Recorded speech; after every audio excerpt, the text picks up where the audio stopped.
All that glitters is gold, and she's buying a stairway to heaven.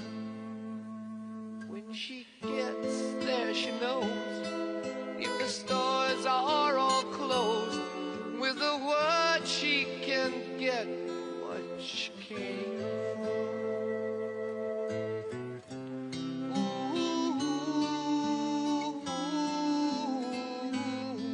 She's buying a stairway to heaven. There's a sign on the wall, but she wants to be sure, 'cause you know sometimes words have two meanings. In a tree by the brook, there's a songbird who sings. Sometimes all of our thoughts are misgiven.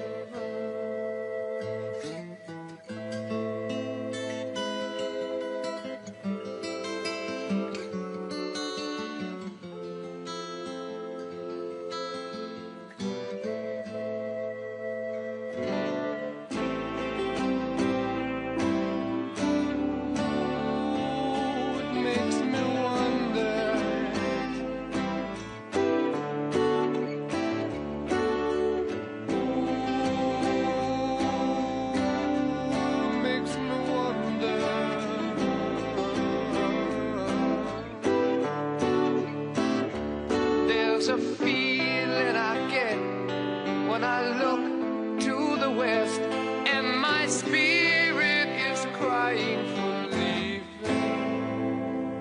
In my thoughts I have seen rings of smoke through the trees, and the voices of those who stand up here.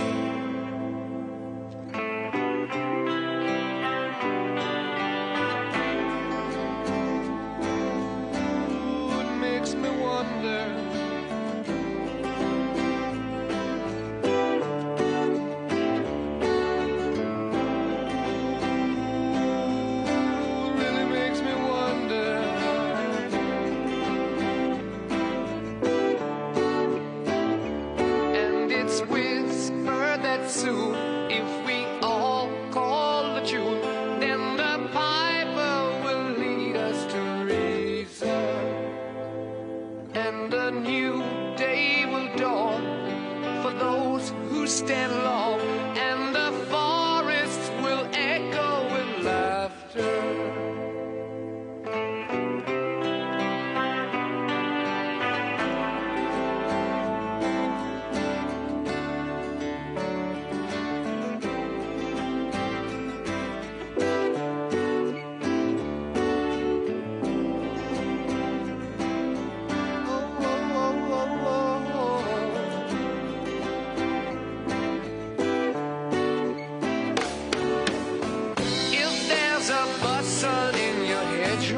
Don't be alone there.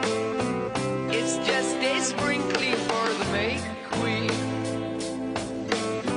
Yes, there are two paths you can go by, but in the long run, there's still time to change the road you're on.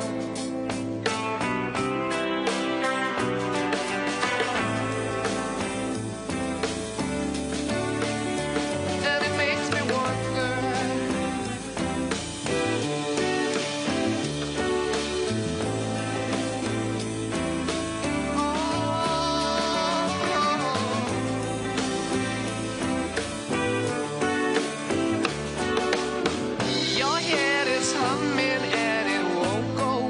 you don't know, the piper's calling you to join him. Dear lady, can you hear the wind blow? And did you know your stairway lies on the whispering wind?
to heaven.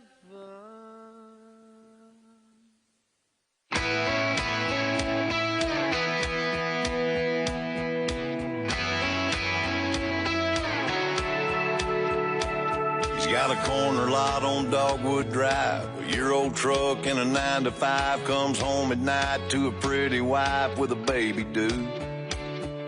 He'll sleep in on Saturday, cut the grass if it don't rain. After church, he'll watch the game and have a beer or two. He'll stand up when he hears the anthem, and that won't ever change. He's still a soldier, his blood runs red, white, and blue. He put away his gun and boots, but he still believes the American dream. To his last breath, he'll always be a soldier.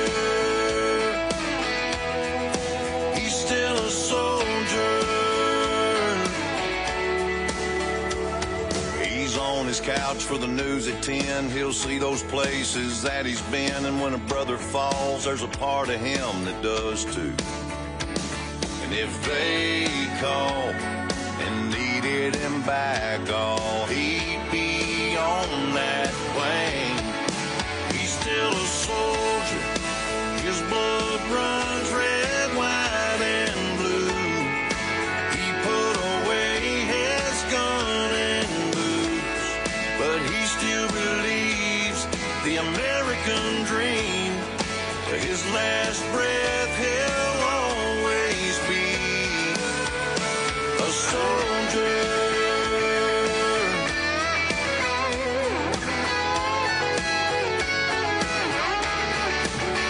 He don't wake up anymore when he hears thunder. Oh, but even if he lives to be 100, he'll still be a soldier. He's still a soldier. He's put away his gun and boots, but he still believes the American dream. Till his last breath, he'll always be a soldier. He's still a soldier. He's still a soldier.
y'all, people think I'm crazy.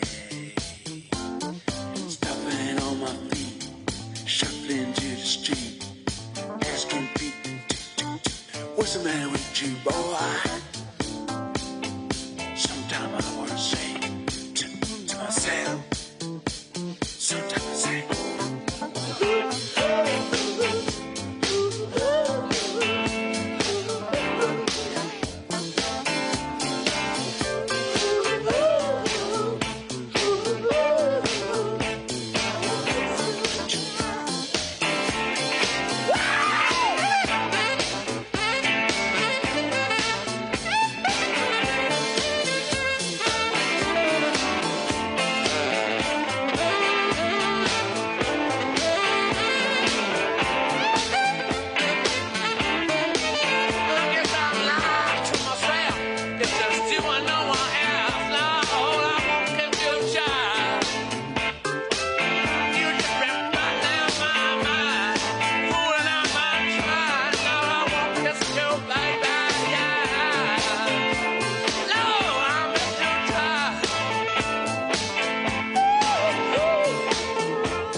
Ladies and gentlemen, if you are standing in an aisle, please make your way to the overflow standing room outside the ballroom.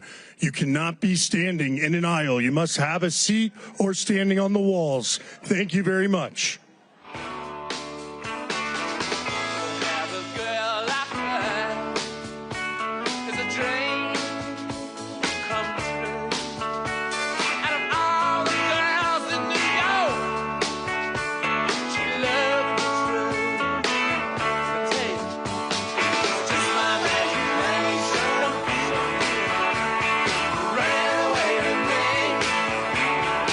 It was just my imagination.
listening to gospel music on the colored radio station. And the preacher said, you know, you always have the Lord by your side.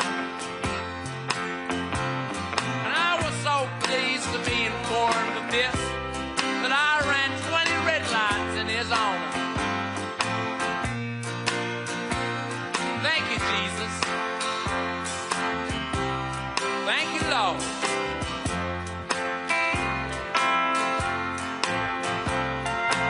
I had an arrangement to meet a girl, and I was kind of late.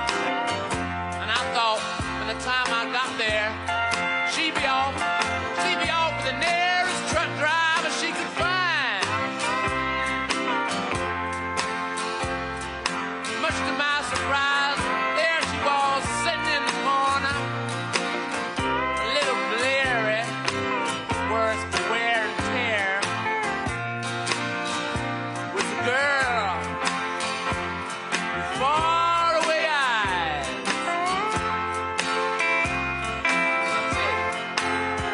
So if you're down on your luck and you can't harmonize, find a girl with faraway eyes.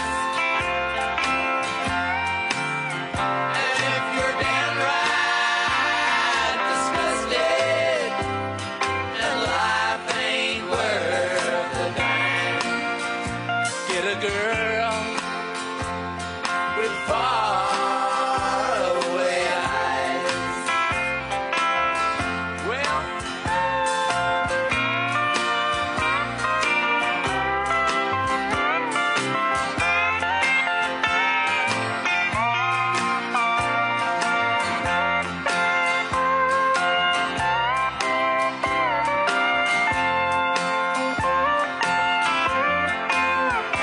well, the preacher came right on saying that all I had to do was send $10 to the Church of the Sacred Bleeding Heart of Jesus, located somewhere in Los Angeles, California. And next week they'd say my prayer on the radio, and all my dreams would come true. So I did. Next week, I got a prayer for the girl. Well, you know what kind of eyes she got. Well, that's it. So if you're down on your luck, I know y'all sympathize. Find a girl with faraway eyes. And if you're downright disgusted and life ain't worth a dime, get a girl with faraway eyes.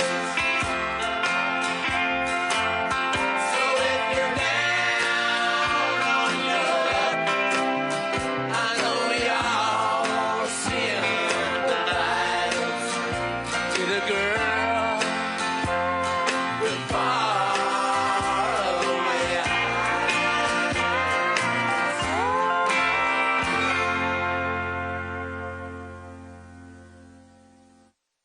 She packed my bags last night, pre-flight. 0 hour, 9 a.m. And I'm gonna be high as a kite by then.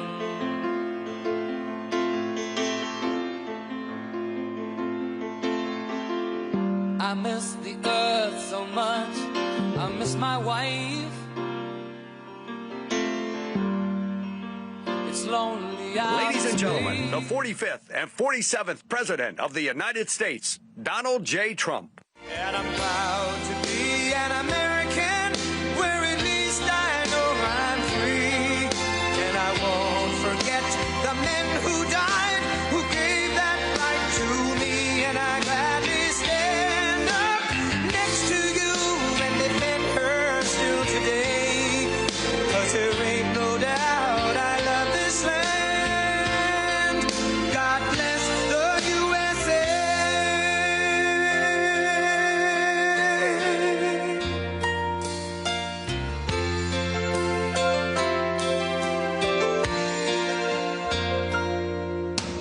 the lakes of Minnesota to the hills of Tennessee, across the plains of Texas, from sea to shining sea, from Detroit down to Houston and New York to LA, where there's pride in every American heart, and it's time we stand and say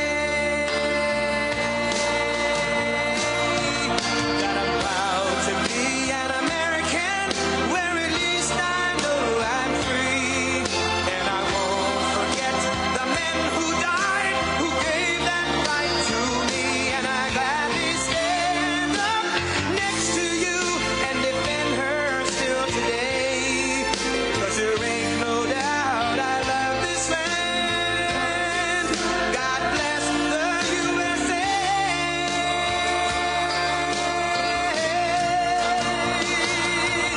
And I'm proud to be an American, where at least I know I'm free, and I won't forget the men who died, who gave that right to me, and I gladly stand up next to you and defend her still today, 'cause there ain't no doubt I love this land. God bless the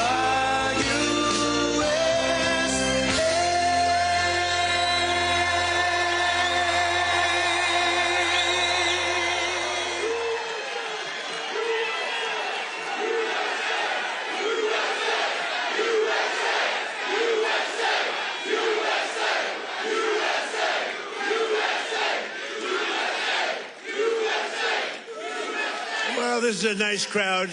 You got a lot of people. You've got a lot of people standing outside tonight. It's freezing. They got here yesterday like at 2 o'clock in the morning or something. Well, I'm worried about them. Would anybody like to give up your place?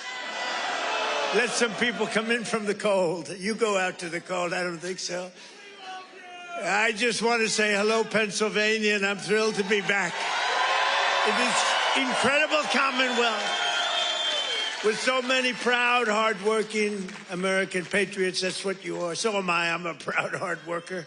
I'm a proud patriot, but you're a proud patriot. Thank you very much, everybody. It's a great reception. You know, we're on to expose what happened recently when we took over. You know, it's 10 months, and already we have the largest investment ever made in the history of, not our country, of any country anywhere in the world. Think of that. But let me begin by wishing each and every one of you a very Merry Christmas, Happy New Year, all of that stuff. Remember when I started in 2015, I made my first speech, and I said, we're going to bring back Christmas. Remember, the radical left wanted to get rid of the word Christmas. I said, I don't think that's going to work out. And we did it, and now everybody's saying Merry Christmas again. But just over 1 year ago today, with your help, we saved America. That's what happened. We saved it. In the most important election victory possibly in the history of our country was going down. We were a country that was being scoffed at, laughed at all over the world. We won all 7. Thank you, Charlie. She said, and you saved us. Who are you? Stand up, please. Who said that?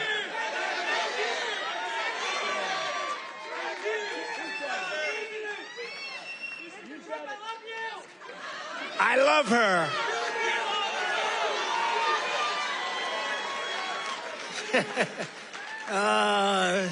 Only in Pennsylvania can this happen. I know this state. By the way, last election, did we kick ass in Pennsylvania? We won. That means we won 3 times in a row, as you know. But we won all 7 swing states. We won the Electoral College, 312 to 226. We won, and by the way, the real vote was much more than this, but we wanted to make it too big to rig. We won the popular vote for the first time of any Republican in many decades, and we won 86% of all counties in America, 2,700 to 525. That's good. We did it. Not me, we did it.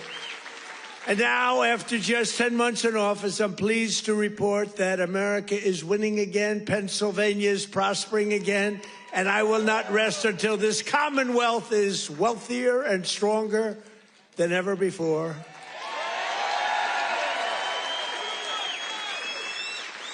Remember when Biden got up and called you a state? That was not good. He said, it's great to be back in this state. Oh, where are we? Where are we? What state is it? It's Pennsylvania. Oh, okay. No, we're respected again as a country. We're respected. Since my inauguration, we've created nearly 60,000 new Pennsylvania jobs, including 4,000 Pennsylvania manufacturing jobs that the Democrats gave up on. You're doing better than you've ever done. Under our leadership, more than 40,000 Pennsylvanians have been lifted off of food stamps. 40,000. And working with a great guy, remember David McCormick? He used to go to every rally I had. He knew what was happening. And he's here again, as usual. I can't get rid of this guy. Where is he? He got a little lucky, though. You know, in Butler, a place called Butler, Pennsylvania. I love Butler, Pennsylvania, but it's amazing. And we had a tremendous crowd, like 55, 60,000 people. Then I called David. I said, David, come on up. He was working like hell to get elected. It was a tough race. And very few people could have done what he did. But I said, right at the beginning of the speech, I said, David, come on up. Come on up. I want to, this was before the thing happened. And then I looked up and I said, you know what, David, just stay there. I'll get you later. You're so lucky, David. You're so lucky you don't know. I could have had a little differently shaped ear if it weren't for you. You know, you got very lucky that day. People don't talk about that, but I remember I called him up and I said, just stay there. Because he was walking a little bit slowly. I didn't want to take the time. Oh, boy, that was a good day for you. What a job he did. He's really a great guy, and his wife, Dina, is fantastic. Thank you. Stand up, David. He's a lucky man. Working with Senator David McCormick, we've secured commitments for nearly $100 billion of investments in Pennsylvania. We were up here a few months ago. Some of the greatest energy companies in the world made that. We were doing it on a beautiful day. A little warmer than it is outside today, David. But over $100 billion, and we've saved a great American company. You know, we saved, this little group of people and me, saved a little company called U.S. Steel. And it's hot as a pistol now. And we have the keys to the company. It's always going to be here. It's never moving. They said, what happens if it moves to Japan? I said, you can't move a steel mill to Japan. You can move a headquarters, but the steel mill stays here. That's all that matters. And I will tell you, the company is spending billions and billions of dollars, and there was no second by comparison. Other companies were interested, and they really are. They call me all the time, tell me they're really excited about it. And, you know, they're building a lot of additional plants. It's turning out to be beyond what anyone thought possible, but we had to save U.S. Steel. U.S. Steel was one of the greatest companies, which really, for a long period of time, years ago, the greatest company anywhere in the world. U.S. Steel, you see it with the big factories that were, 2 years ago. Now it's starting to fill up. The tariffs have filled it up because people are coming here. Other steel companies are coming to Pennsylvania now because they don't want to spend 100%, 50%, 25% of tariffs are all coming in. It's amazing. You know, the word, remember when I said tariff? My favorite word is tariff. True. But then I got a lot of heat from the fake news. Look at all of them back there. I took a lot of heat. I got up early on. I said my favorite, it's turning out, you know, tariffs are bringing us hundreds of billions of dollars. I just helped our farmers out because they're starting to do really well. But in order to try and negotiate, some countries played a little cute, and we just gave them right out of a tariff money, cost us nothing, right out of the hundreds of billions that we've taken in. We gave the farmers a little help, $12 billion, and they are so happy. And all they want is a level playing field. And now it's happening, and the tariffs are making them rich. It's going to be, you're going to see what happens over the next 2 years. It's like a miracle is taking place. But we've taken in hundreds of billions of dollars, really trillions. Scott, we have the great Scott Bassett. Scott, stand up. And if you add to that all of the companies that are pouring their money to building plants in Pennsylvania and many other states, auto plants, AI plants, plants of every type, which we would have never had if we didn't put the tariffs on. Did you see where Europe now is saying, I think we got to start doing what Trump is doing. We've got to start putting on tariffs because we're getting our asses kicked, and it's true. But, Scott, if you really think about it, it's trillions of dollars, not billions of dollars, right? So it's amazing. It's the smart people understand it. Other people are starting to learn, but the smart people really understand it. 1 year ago, under Sleepy Joe Biden, have you heard of him?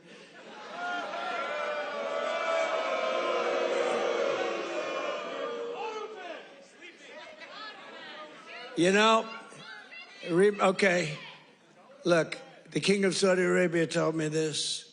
He said, sir, 1 year ago, I was in Saudi Arabia. Somebody complained that I was making a foreign trip. I went to Saudi Arabia, Qatar, and UAE. I brought back $4 trillion. They said, he shouldn't be traveling. He should focus on home. What the hell do you think I'm doing? And 250 Boeing jets. I brought it back so much, everything. Then they say, he should, you know, the stupid people, they say, he shouldn't be leaving our country. Yeah, let's sit around and twiddle our thumbs. It's, no, it's sort of crazy, right? But 1 year ago, the King of Saudi Arabia said it. He said, sir, 1 year ago, you were a dead country. Dead. They were focusing on China. They were looking for, you know, who's next on line, frankly. And he's a good man. And the Emir of Qatar said it. UAE said it.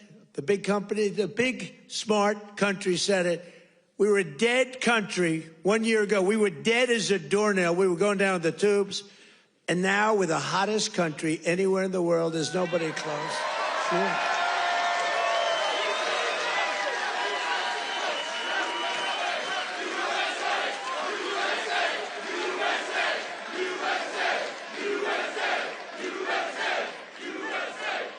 And it's because of the election on November 5th, because that's when it started. You saw what's happening with recruitment in the military. The enrollment is the highest we've ever had.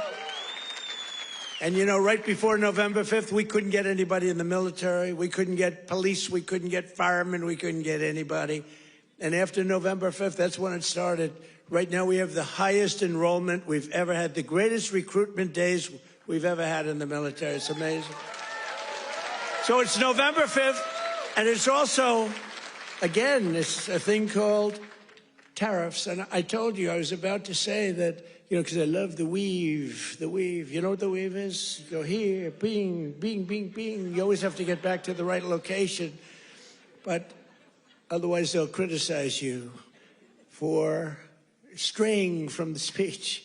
By the way, if I read what's on the teleprompter, you'd all be falling asleep right now. But it's true, 1 year ago, and during periods of time, I'd say my favorite word is the word tariff. I love it more than any other word in the dictionary. And the fake news said, that's terrible. What about God? What about family?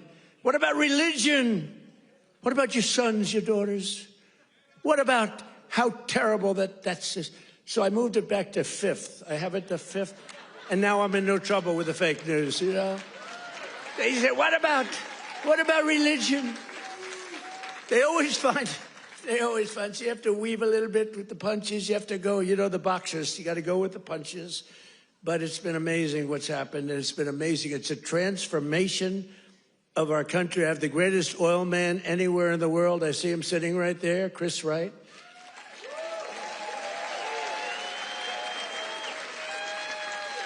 I was going to put a man, Doug Burgum, he's great. He's interior. And I said, Doug, I want you to go to Energy. You're really fantastic at Energy. Came from North Dakota. Big fracking place, state, and really a great job. He was a great governor, I would say, right? Really great. And a great person. He's doing a fantastic job. I said, I want you to head up Energy, sir. I'd be good, but I'll tell you, there's one man out there in the whole world. There's one man out there who would be better than me. Who is it? A man named Chris Wright. Who the hell is Chris Wright? Give me a break. I never heard of the guy. Well, you never heard. He's the biggest there is. He's the smartest there is. The greatest oil man in the world. Chris Wright. I said, I got to see this guy. And after about 2 minutes, I understood exactly what Doug was saying. So I said, okay, Doug, you'll go to Interior. You work with, because interestingly, Interior owns all the land that has the oil. And he has all the expertise that drills the oil. And I said, you know, we'll do a friendly merger here. This is pretty good. And that's what we did. And we're right now drilling more oil than we've ever done ever before. Prices are way down. We just had 4 states. It was just reported that 4 states had $1.99 a gallon. Right? We're so amazing. So I want to introduce Chris Wright. Stand up, Chris.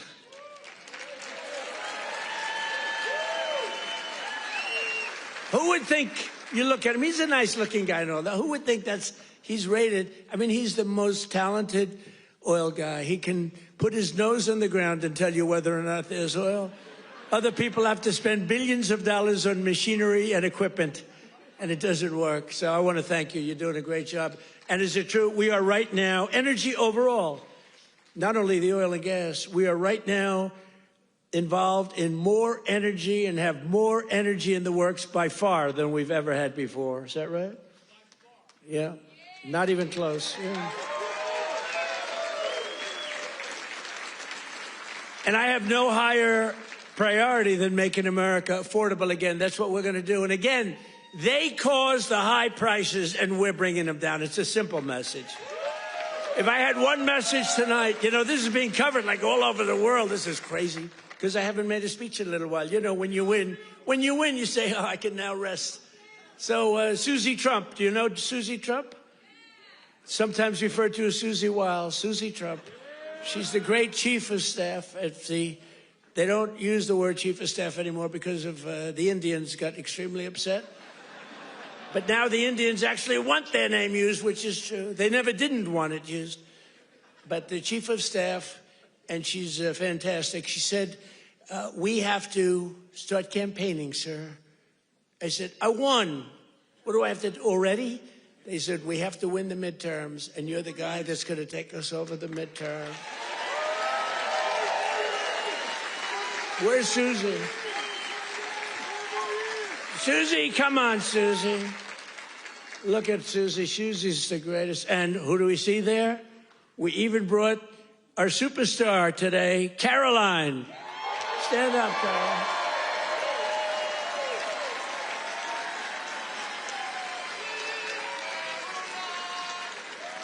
Isn't she great? Is Caroline great?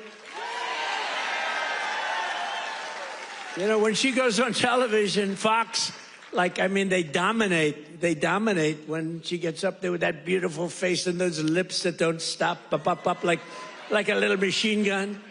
She's got no fear. You know why she has no fear? Because we have the right policy. We don't have men in women's sports. We don't have to sell men in women's sports. We don't have to sell transgender to everybody. We don't have to sell open borders where the whole world is allowed to come into our country from prisons and everywhere. So she's got a little bit easier job. I wouldn't want to be the other side's press secretary, right? Thanks, Carolyn. Great job. We appreciate it. But that's our message. They gave you high prices. They gave you the highest inflation in history, and we're bringing those prices down rapidly. Lower prices, bigger paychecks. You're getting lower prices, bigger paychecks. We're getting inflation. We're crushing it. And you're getting much higher wages. I mean, the only thing that's really going up big, it's called the stock market and your 401ks. It's going up. But I say, you know, and I said it the other day, and a lot of people misinterpret it. They say, oh, he doesn't realize prices are high. Prices are coming down very substantially. But they have a new word. You know, they always have a hoax. The new word is affordability. So they look at the camera and they say, this election is all about affordability. Now, they never talk about it. They never talk. Thank you very much. They say I'm not allowed to run. I don't know what the hell that's all about, but that's okay. He said 4 more years. You see the new hat? We have 4 more years. 2028. We have all sorts of hats.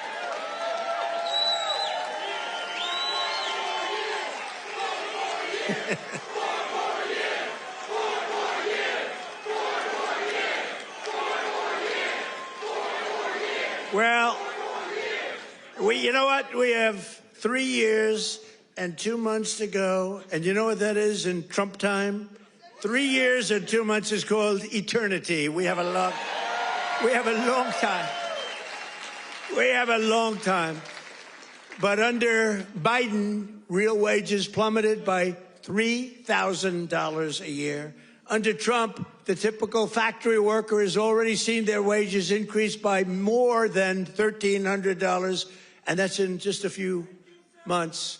And for construction workers, it's $1,800 up versus $3,500 down, and I think their number is wrong. It's much lower than that. For miners, do we love miners? I love miners. I don't know how they do it, going 10,000 feet under the ground, and they wouldn't trade jobs with me. If I gave them a beautiful, magnificent penthouse in the middle of Manhattan, where I used to live, if I gave them the most beautiful penthouse, they wouldn't take it. They'd rather go 10,000 feet underground and dig. That's what they want. For miners, their wages went up $3,300, and we're bringing back coal. But my administration cannot talk about anything else except when they say the word coal, they have to precede the word by 2 words: clean, beautiful. So we only call coal clean, beautiful coal. Is that right, fellas? Because coal needs a little public relations help. It's a very powerful fuel. It's used by China. You know, China makes all our windmills, but they don't have any wind farms. It's a little interesting, isn't it? Wind is the worst. That's a scam. They ruin your valleys. They ruin your peaks. The most expensive energy. The only ones that get rich are the developers who make a fortune. You have to change the windmills. And most of them are made in China, but China has very few wind farms. You know why? Because they're smart. You know what they do have? A lot of coal. They love coal. So that's okay. But we have clean, beautiful coal, and we brought it back into vogue. We have nuclear, we have oil and gas, we have sort of everything. We don't approve windmills. We don't approve it, I'm sorry. We don't like things that kill all our birds. And that every time you put one up, only the guy that owns it makes a lot of money. Those guys, what a joke. And they are ugly, you're right, sir.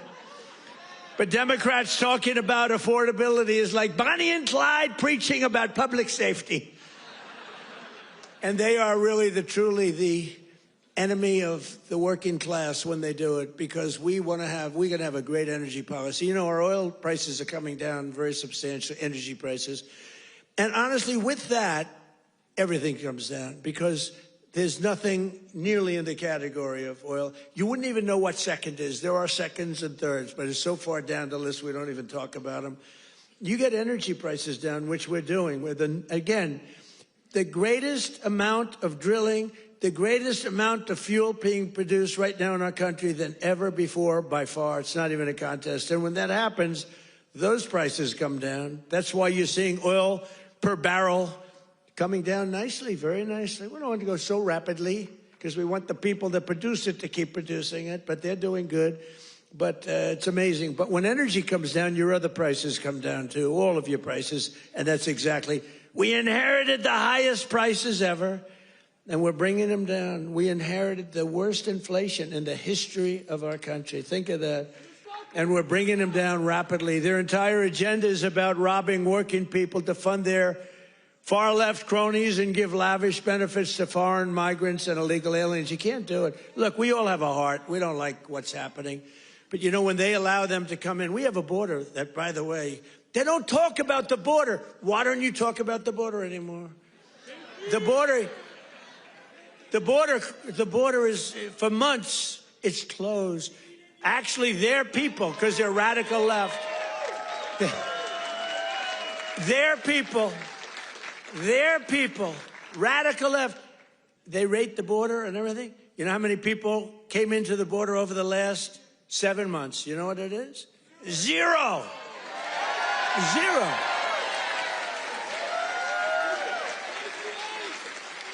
Except for the ones that came in legally, right? Legally. When Biden and congressional Democrats had power, they blew up our economy, sent prices soaring. Look, the poor guy, he didn't know what the hell was happening. Okay, I'm sorry. It wasn't him. It was the lunatics that circled. Yeah, it was the auto pen. You're right. I can't believe I didn't say that. I hate when you beat me to the punchline. I would not have. Well, I'll tell you, I'll give the fake news a little breaking news. So I believe, and I may be correct, but we're checking this. We have a bad head of the Fed. Bad. We're going to be making a change. Fortunately, this guy's out. But we have 4 members appointed by Sleepy Joe Biden. Which is better, Sleepy Joe or Crooked Joe?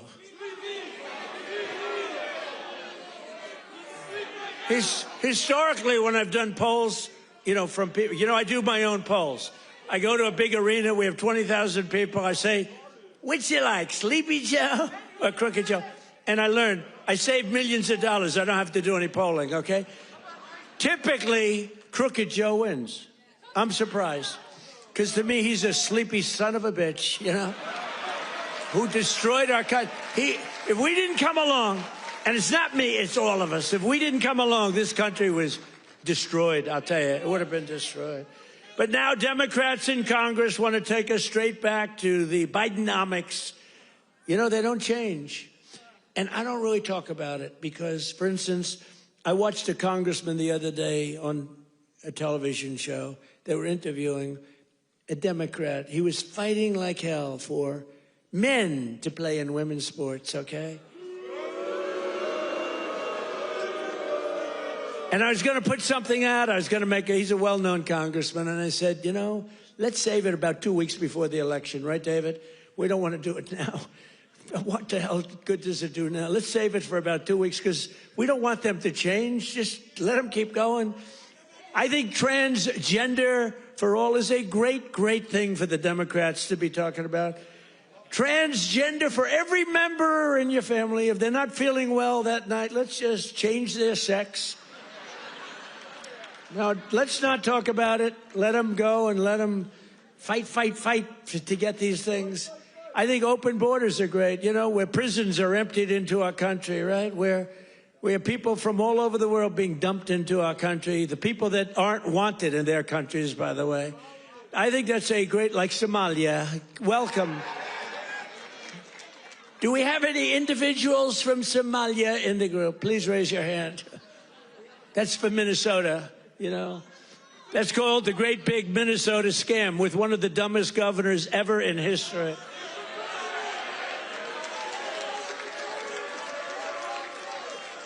I love this Ilhan Omar, whatever the hell her name is, with the little turban. I love her. She comes in, does nothing but bitch. She's always complaining. She comes from a country where, it's considered about the worst country in the world, right? They have no military. They have no nothing. They have no parliament. They don't know what the hell the word parliament means. They have nothing. They have no police.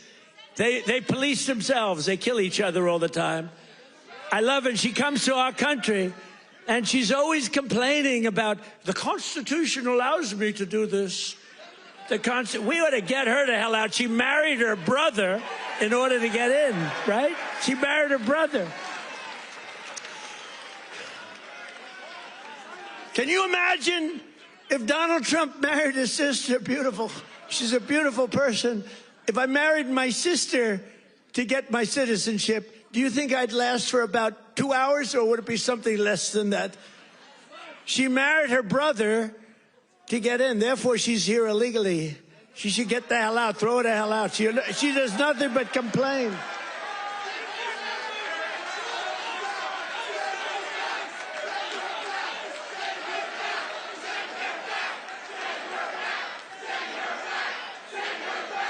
So now, and we have our Savior in this room.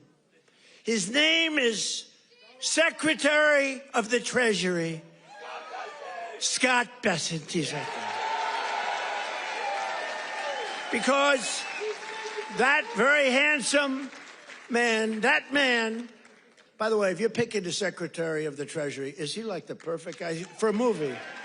He's made for the movie. Stand up, Scott. Look at him. No, he's central casting. He's central casting. But you don't, under that beautiful exterior is a killer. And here's what happened. He is in charge of the investigation of Somalia and the billions of dollars they have robbed from Minnesota, right? I hope you do your job. I hope you're not one of these Republicans where something comes up and they don't do what they should do because they're nicer people. You know, they're much nicer people than the Democrats, but Scott's actually not a nice person at all. So, Scott, you're in charge of that investigation? Okay, I'm not interfering at all. I'm just saying, please do a good job, honest and fair, right? Honest and fair.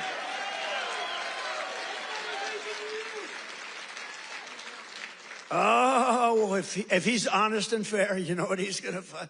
It's great. I'd love to have that job. They may switch jobs with you. I'd love to have that job. They ought to get him the hell out of here. They hate our country. And she hates our country. And her friends hate our country. And AOC hates our country. They all do. And we have a new candidate in the great state of Texas, where I won Texas by more votes than anybody. And you have to understand, I'm being judged by these bad people back there, the fake news. So anything I say that's slightly off, I get like headlines. Donald Trump exaggerated, or Donald Trump lied. They give me Pinocchios, Washington Post, a Pinocchio. They lie every day. They give me a Pinocchio. But think of this.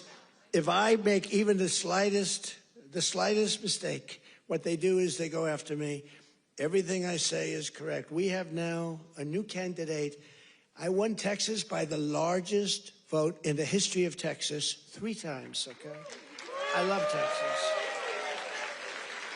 Just like I love Pennsylvania, the Commonwealth of Pennsylvania.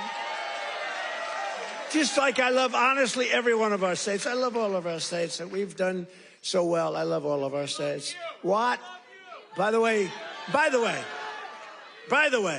is this a different country now than we had a year and a half ago? Well, what a difference. Crime is way down, despite the fact that we have many, bad people entered our country. Many of them are being taken out. Ultimately, they're all being taken out. Washington, D.C., we had a tragic incident, as you know, with the 2 incredible people. What a terrible thing that was just 2 weeks ago, right? Just a terrible National Guard, terrible thing. Sarah and Andrew. Sarah passed away.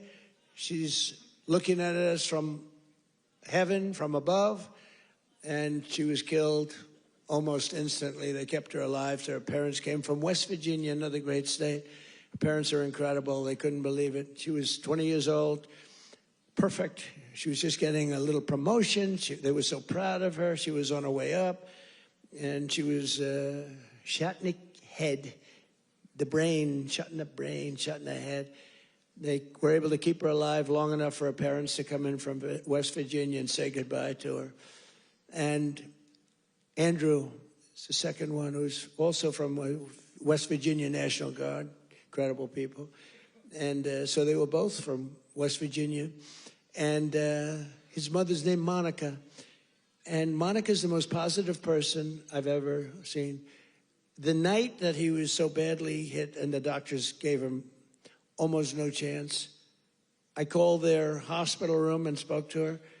And she said, sir, he'll be fine. Oh, no, I'm telling you, he's going to, I'm praying. The whole country is praying. Sir, I'm telling you, don't worry about it. He's going to be fine. This is the mother talking to me. And the father's like devastated. He's an incredible guy too, both. And I went and invited them to the Oval Office, and they came in. She said, sir, he's fine. It was amazing, actually. And today, Monica, she said, we're all praying, and I'm praying. And then she called to say, sir, he moved his finger today. This is like 3 days later. He moved his finger. And today I got a call that he got up from bed. Do you believe that? He got up. He got up.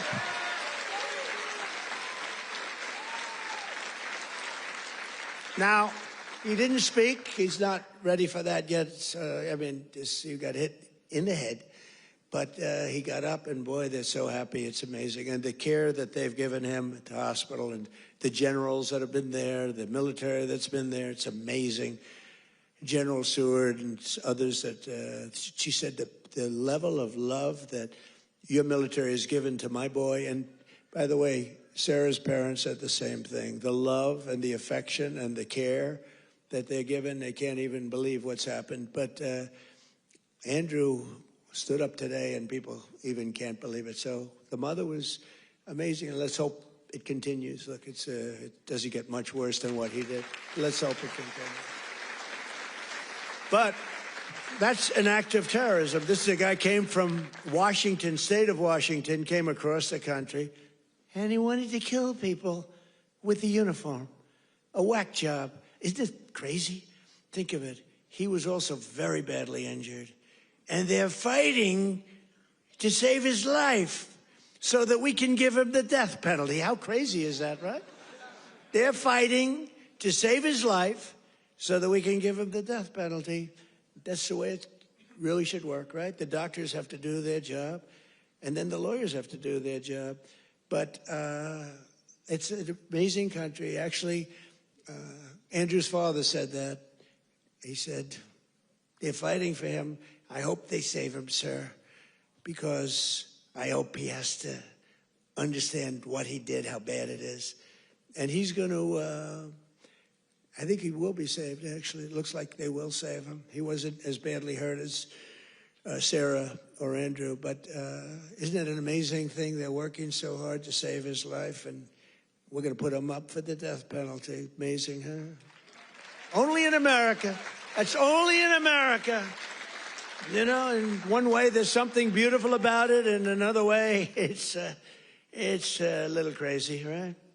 In my first term, we built the greatest economy in the history of the world. You know that. We had the greatest economy in history, even with the COVID came, and it really hurt the world. It was a gift from China, but China got hurt very badly, too. We're getting along with China. They're buying a lot of our soybeans. Keep buying those soybeans there. You know, you heard all about magnets and rare earth. They were great. I met with President Xi. Scott was with me, and we had a whole group. Marco was there, and Chris was there. We were all there, and we made incredible deals with China. We're getting along. Getting along is a good thing. You know, getting along is a good thing, not a bad thing. It's a smart thing, and they're buying literally trillions of dollars worth of our products and all of that. And we had a very good meeting. Remember, the whole world was going to shut down over rare earth. That was 2 months ago, and that worked out very well. It all works out well. If you have a smart president, it works out well. If you have a dummy, it doesn't work out. But we had a great economy. We had the greatest economy in our country's history, but we had what's called the greatest economy. This is the first term, probably ever, of any country. Now, in addition to that, we rebuilt our military. We got the biggest tax cuts ever. We got the biggest regulation cuts ever. We had the best job numbers. We had a great first term. Or frankly, to be honest with you, I wouldn't be standing here. Because if I had a bad first term, you know, you might say, I like him. He's really good. But we had a lousy first term. You're not going to vote. You voted for me because we had a great, despite all of the Russia bullshit, despite all of the impeachments, you know, think of it. The impeachments, all of the crap we had to go through with these crooked Democrats. They're crooked as you could be. They're bad people. They're sick people. But despite all of that, we had an amazing first term. Our second term is blowing it away. It's blowing it away. So we're doing it again, but bigger, better, and stronger than ever before. There's more work to do, but today, 22 states, we're setting 22 total. Is that right, Chris? That just came out, that statistic. We're down lower than we've been in 7 years in gasoline prices and oil prices, not just the 3 states that I talk about with $1.99 a gallon. How would you like to have $1.99? You know, that's the equivalent of a very major tax cut. You know, when you get the energy prices down, it's really the equivalent, maybe even in many cases better than a big tax cut, which we gave you. We gave you the biggest tax cut ever in the first term. We then gave you, with the great, big, beautiful deal, which is phenomenal, we gave you something that's even better than we did. We gave you an extension of the biggest tax cuts and the biggest tax cuts ever, even bigger than the first term. And that's one of the reasons that your 401ks are through the roof. It's one of the reasons that the stock market is at the highest point. So rent prices are down, dairy prices are coming down very strongly. The cost of Thanksgiving turkeys was down by 33% compared to the Biden era. Biden era. You know what you did during the Biden era for Thanksgiving? You said, oh my God, this is terrible. It was a rotten Thanksgiving. And Walmart, I thank them. You know, they came out with a big, like sort of a numbers thing, a chart. And they had it 25% less. So that's pretty good. A Thanksgiving meal with all of the trimmings is 25% less under Trump than it was a year ago under Biden. That's a good start. We're bringing it down, and we're coming down more. We're coming down a lot more. Takes a little time to come down. They were ruining. They're going to destroy our country. The cost of a Christmas ham, what? Don't forget who? Eggs. I'm getting the eggs. But you're right. Remember with eggs where I had my first news conference.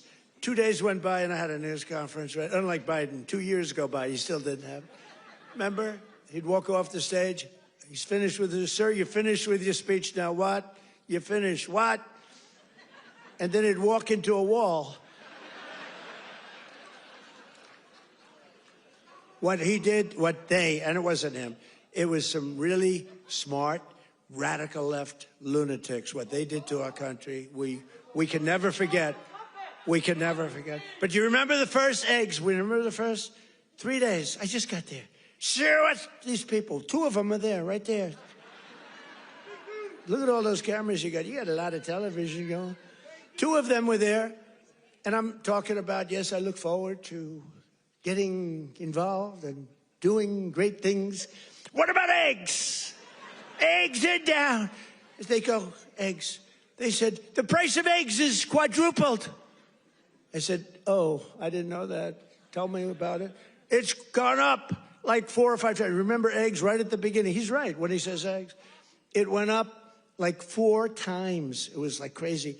And they said, sir, don't buy. They came into the Oval Office. Sir, you know, we have an Easter egg hunt. It's like a thing for 150 years at the White House. Beautiful. They said, sir, we're going to buy plastic eggs this year. Plastic eggs. We don't have, you know, enough eggs to go around for that. I said, you're going to buy regular eggs. And by the time Easter comes, we're going to have so many eggs, you're not going to know what to do. You're not buying plastic. And we didn't. And Brooke Rollins, our Secretary of Agriculture, did an incredible job. And eggs dropped like a rock. And we ended up buying a lot of eggs for a lot of... But the price of eggs is down now 80% since March. Think of that. And we have 2 price charts. Do you remember the last time I pointed to a chart? My all-time, I don't care what these charts say. My all-time favorite chart was the chart I had in Butler. I said, let's look at the chart. Bing, bing. I don't care how good that chart looks. It's shit by comparison to the one in Butler. It's nothing. I like I like the Butler chart. Remember, that was on how great employment was and all this? But I like it for other reasons. Look at that chart. It's good, but now as I talk about the Butler chart, I don't even want to look at it. Doesn't mean anything. But look, Biden price increases and Trump price increases. Look at Biden. Up 37, 24%, 22, 21, 30.7, 30.7 again, 10.4%, 49%. Trump, the price is down 5.1, 4.2, 0.5, down 4%, 2 points, 2.9. Look at that. Our prices are coming down. Their prices, it's a hoax. They're just... Remember they said the Inflation Reduction Act. Remember that? Billions and billions, hundreds of billions of dollars. The inflation, and after they got it approved, because we had a few Republicans that went along with that whole hoax. And remember, we're going to pass the inflation. And I said, there's nothing to do with inflation reduction there. There's nothing to do with that. It has nothing, it had nothing to do with inflation either way, other than raising inflation, perhaps, because it was such a stupid. And then they admitted, they fought it like, oh no, this is inflation. After they got the thing passed, then they said, we agree, it has nothing to do with inflation. Screw you, we don't care. That's what it is. We're dealing with bad people. And the word affordability is the exact same thing. And I can't say affordability hoax because I agree the prices were too high, so I can't go to hoax because they'll misconstrue that. But they use the word affordability, and that's their only word. They say affordability, and everyone says, oh, that must mean Trump has high prices. No, our prices are coming down tremendously from the highest prices in the history of our country. And look at that chart. Let's see the next one. You have another one, I think, mortgage rates. Even with a lousy Fed chair. We have a lousy Fed chair. Oh, and by the way, it looks, you're going to have to check this, please. I just heard it could be that all 4 commissioners in the Fed signed by Biden, including Too Late. You know who Too Late is? Too Late, pal? Jerome Too Late. He's too late with his interest rates for a reason. He's a bad guy. He's not a smart guy, but he's a bad guy. Too Late. Is he going to lower rates a little bit finally? Did you see where Jamie Dimon, respected guy, said, you got to get the rates down, you schmuck, you know?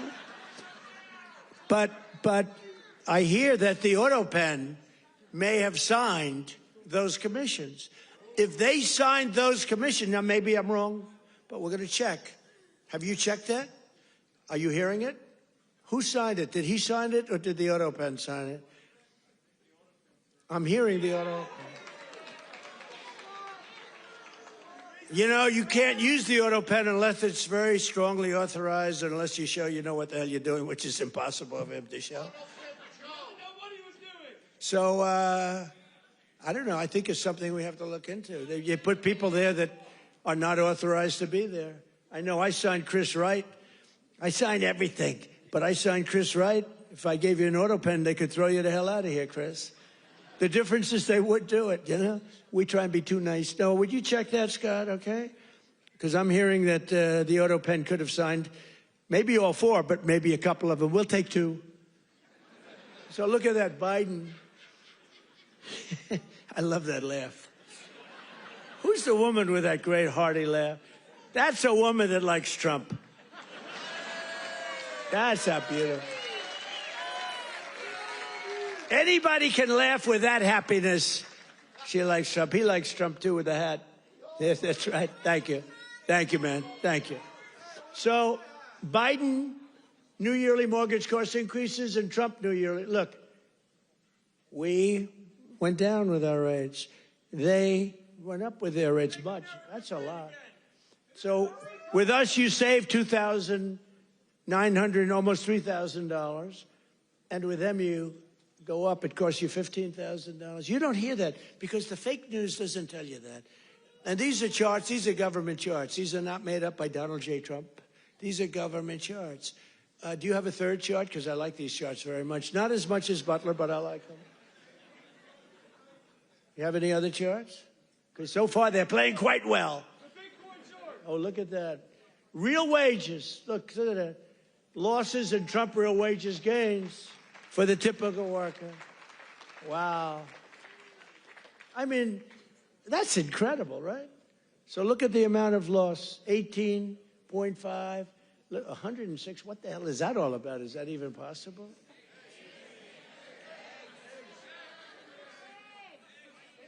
Biden food, oh, I see. No, that's the eggs. You moved that chart very quickly.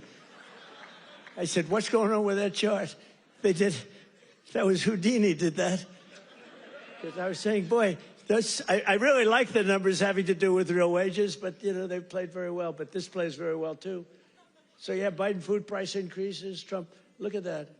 Look at that. So ours are decreases, all decreases, and they're moving down good. But look at AIDS, 106%, and we got them down 15%. Look at those numbers. But you don't hear that from the fake news. You don't hear that. What do you think of that, David? I think we're going to have to do something. You know, we should impeach him, but he's gone. I guess we can't, right? By the way, if it were up to them, numbers like that, they would have impeached. Those numbers are terrible, and those are government numbers. So thank you very much, everybody. It's good. We have a couple of other charts we're going to show you, too, that are just terrible. We're also working to bring down the cost of health care. Obamacare is a scam. Under Obamacare, trillions of dollars were given directly to health insurance companies. Their stocks are up 1,700% in a very short period of time. Would you say that's good? Obamacare's primary purpose was to pay off insurance companies. You know, the insurance companies back the Democrats very heavily.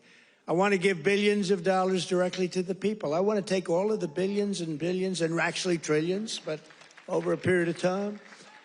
And I want to give all of that money we give to the big, fat, rich insurance companies. I don't want to give them nothing. I want to give nothing to the insurance companies. I don't want to give all, because they're sucking our country dry with this scam by the Democrats. That was Obama, and I've always said it, Obamacare, but now you see the numbers because your premiums are going up on Obamacare and everything. It's forcing everything up.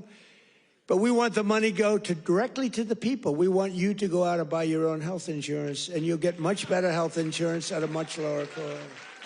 Everybody knows this is the best way to go, but the Democrats, they're bought and owned by the insurance companies. So let's see how many of them have the guts to vote for this. You know, we're putting in bills where all of that money, hundreds of billions of dollars, goes to the people to go out and buy your own health care. And everybody's different. Some are young people. Some are older people. It's a much different, really, set of criteria. In 4 years under Biden, Democrats secured less than $1 trillion in new investments in our country. Think of that, though. And we've done in 10 months, we've set the all-time country record by many times. I'm going to get the exact numbers many times. 18, what are we over 18, right around 18 trillion? We could hit $20 trillion in the first year with 10 months, 18 trillion versus less than 1 trillion. And I'll tell you what, it was going to go down. If it wasn't going to be like even anything, it would have been negative because companies were pouring out of our country. The stock market is set 51. This is in less than 10 months. The stock market is set 51 all-time record highs. There's never been anything like that. Bum, bum, bum. Bum, bum, bum. It's set, think of that. It's set 51 all-time record highs in less than 10 months. That was as of about 3 weeks ago. Before I entered office, 100% of all new net jobs were going to migrant workers. Think of that. 100% of new jobs were going to migrant. These are government numbers, by the way. These are not Trump numbers. These are government numbers. Because they say, well, did Trump come up with these numbers? No, I didn't come up. I'm just... Migrant workers and illegal aliens got 100%. But since I took office, 100% of all net job creation has gone to American citizens. How about that? Now, how about that? Even I will give myself a hand.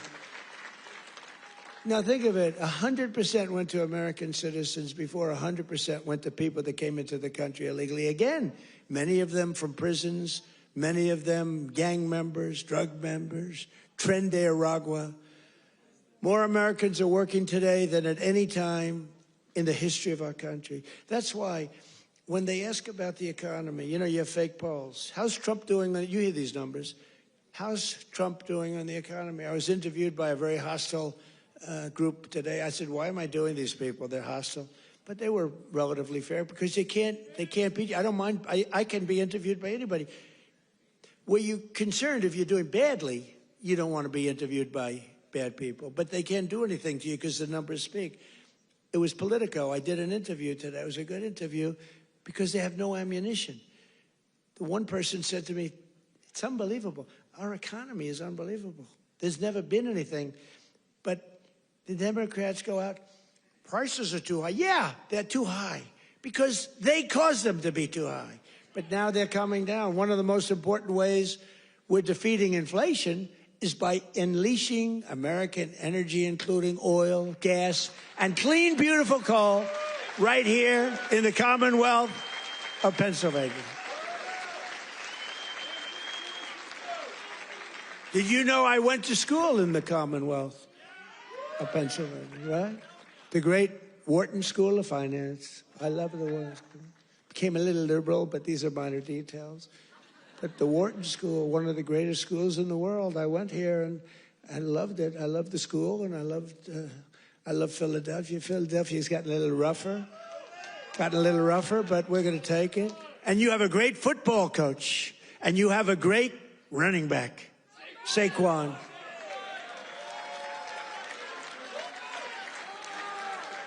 You know, I got to know Saquon a little bit, and my hand will never be the same. I patted him on the back. I said, Saquon, let's go. You're my partner today. Let's go win. Because it was like I hit a piece of steel. I said, what the hell is with you, Saquon? That's pretty, he's good. But he's a better football player than he is a golfer, trust me.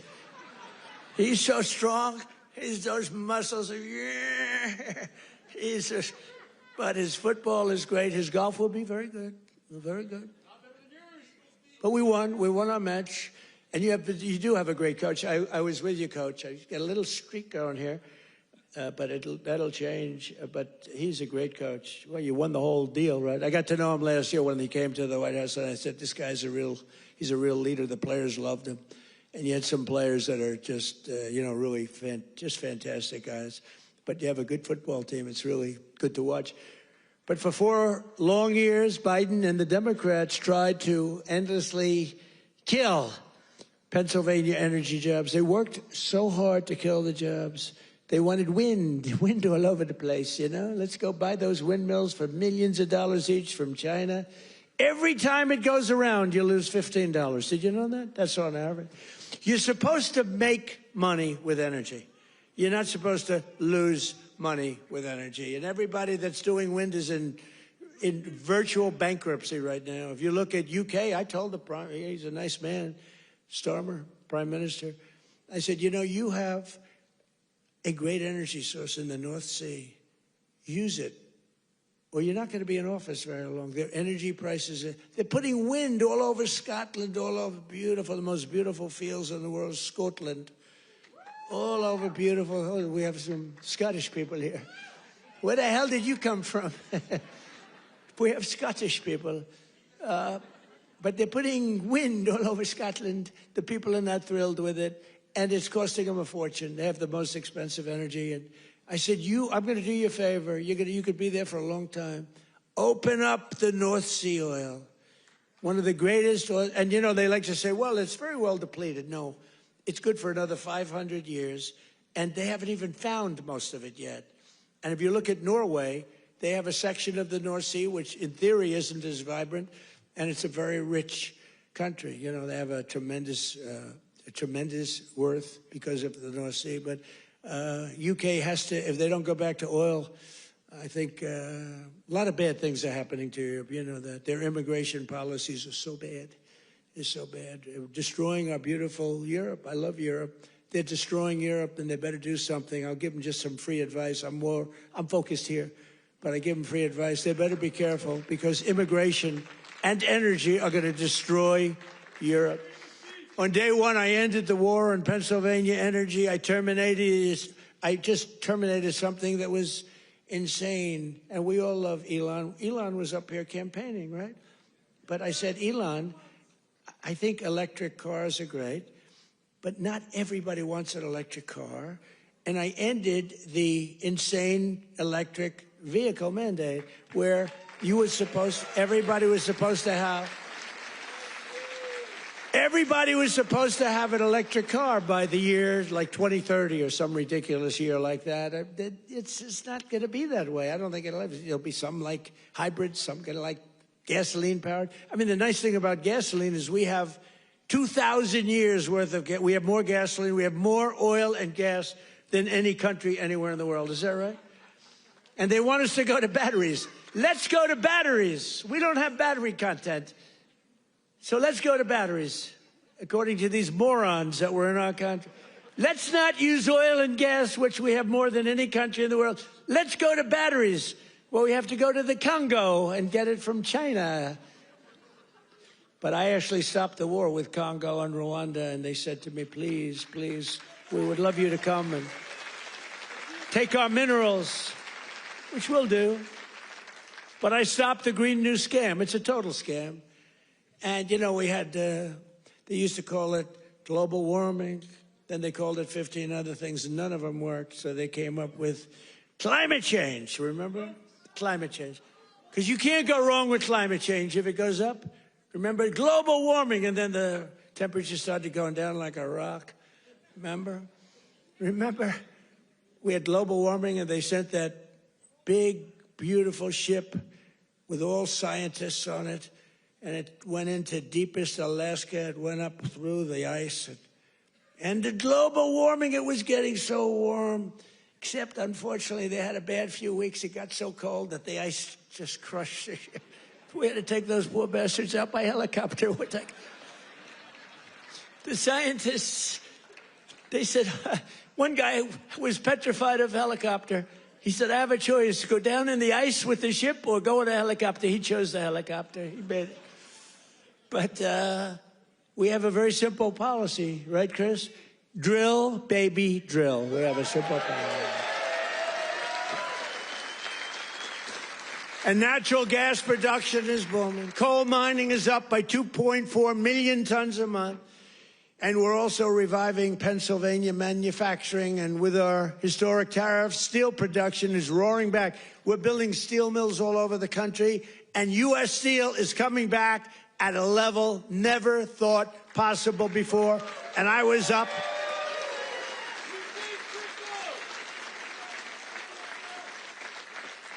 And I was up here and with the workers and with Selena. Do you know Selena?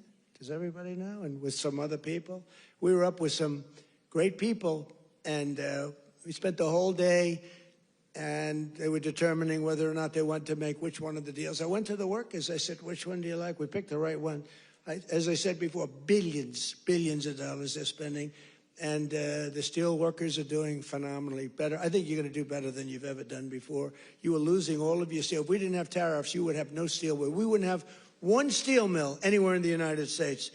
And that would be really bad for, Scott, national security. The one thing you need steel. You know, you can give up certain products.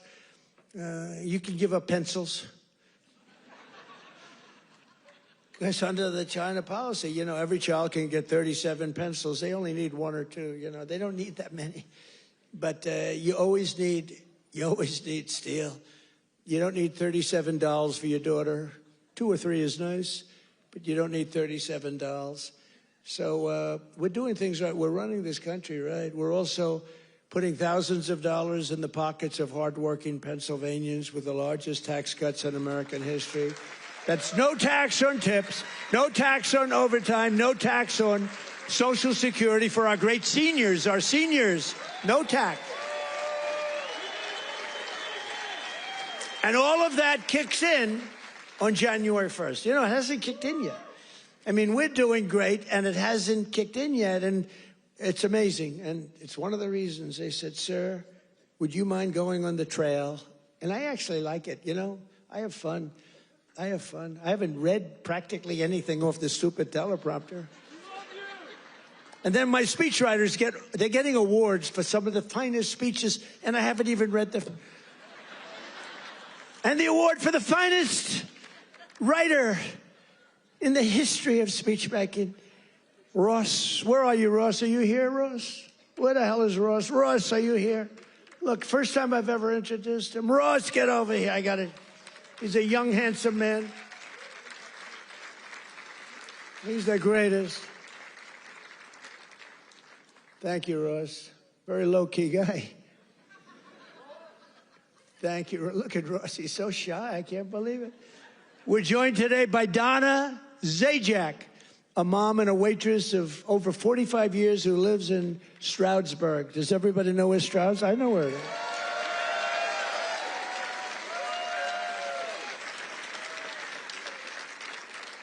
Because of no tax on tips, Donna estimates she will keep hundreds of additional dollars every single month, and she'll put all of that money toward her daughter's dream of becoming a veterinarian. That's a good, right? A good thing.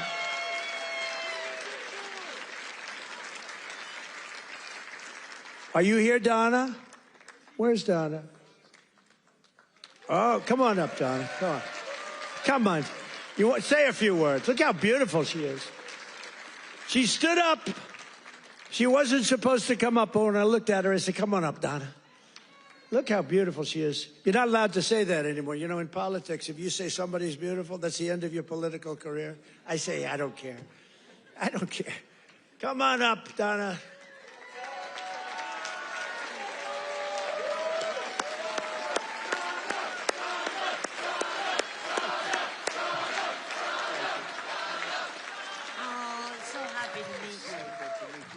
What do you want me to say? Yeah, just say whatever. This is always dangerous. Thank you, Trump. Thank you to President Trump for having me. This is like my sister dream, but I love you too. My sister Ann loved you too. But yes, with that money, that would help me with my daughter's tuition. Yes, make it a lot easier. Big difference, for sure. Yeah, we love it. Thank you. Thank you.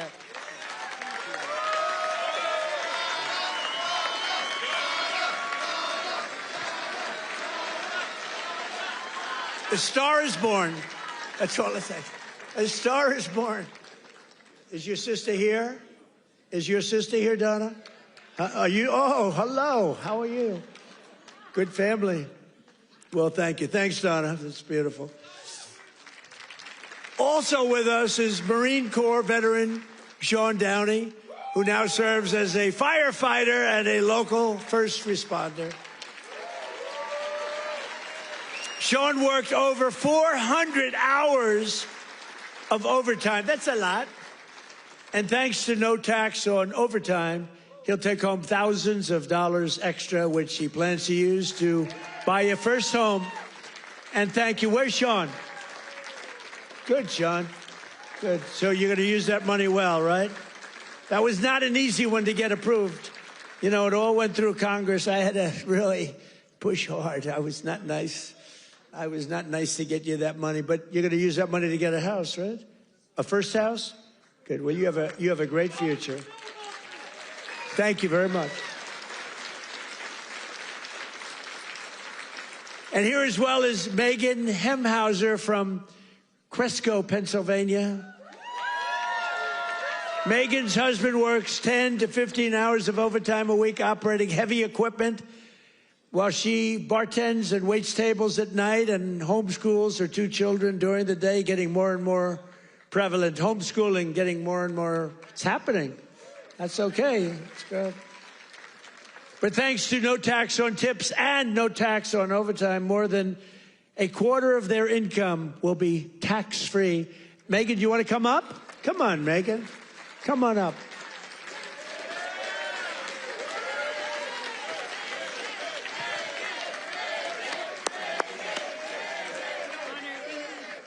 Thank you so much. Oh my goodness.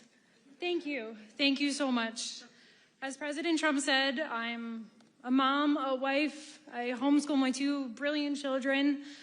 And the no tax on tips is incredible. No tax on overtime is incredible for my husband. And it all comes back to our family. It saves us, and it's for the future of our children. And it's been such a blessing to be home with them and to have them here with me tonight. And thank you for everything, President. Thank you.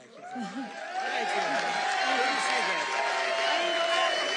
I want to show that. You know what's great? So she had these notes, right? Not notes, it's a speech. She never even looked at it. She was great. It's much better when you don't have to read it. Ladies and gentlemen, thank you. So I just thought, great job. That's a great job. Thank you. Thank you so much. Thank you. Thank you. Thank you. That's great. Never looked at the notes.